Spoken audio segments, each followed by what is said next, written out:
The Arnolfini Portrait by Jan van Eyck is like a doorway into a quietly vivid moment, a frozen scene that pulses with hidden emotions and subtle stories. Imagine stepping into a softly lit room, the air thick with the scent of polished wood and the faint trace of perfumed oils. You are in a modest yet richly adorned chamber, the kind where every detail speaks of careful thought and quiet wealth. In the center of this room stands a couple, a man and a woman, caught in a moment of stillness as if the world has paused around them. The man is tall and slender, dressed in a dark, fur-lined robe that flows down to his feet. His face is sharp with a serious expression, though his eyes carry a hint of gentleness. His hand is raised slightly, palm open in a gesture that seems both formal and intimate, as if he's about to swear an oath or offer a vow. Beside him, the woman stands in a green gown that cascades to the floor, its heavy folds rippling like a calm sea. The gown is rich, almost shimmering, its deep green hue evoking the freshness of new leaves or the depth of a quiet forest. Her hands are delicate, one resting on her rounded belly, suggesting the promise of new life. Her face is soft, pale, with eyes cast down slightly, perhaps in modesty or contemplation.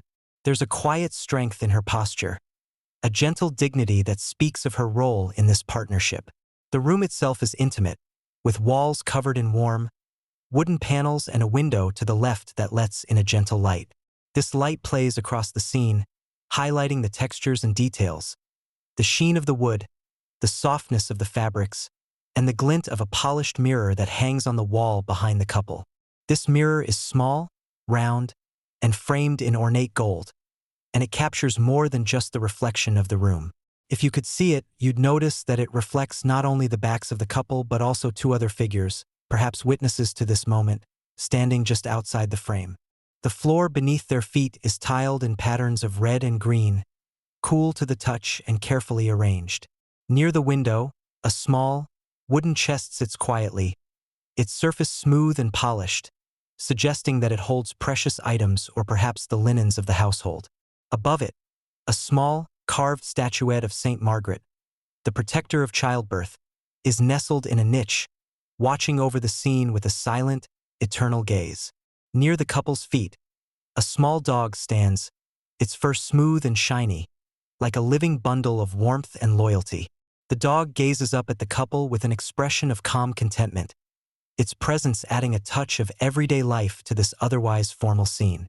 The emotions in this painting are subtle but profound. There is a sense of solemnity in the air, as if this moment is significant, perhaps the witnessing of a sacred vow or the quiet acknowledgement of a bond. Yet there is also warmth, a feeling of mutual respect and affection that hums just below the surface. The room, though still, is alive with the presence of these two people, their connection to each other, and the life they are building together. The painting speaks of a quiet, enduring love, the kind that is not flashy or grandiose but is built on mutual respect, shared values, and the promise of a future together. It's a portrait not just of two people, but of a moment in time, rich with the weight of unspoken words and the gentle strength of a bond that needs no embellishment.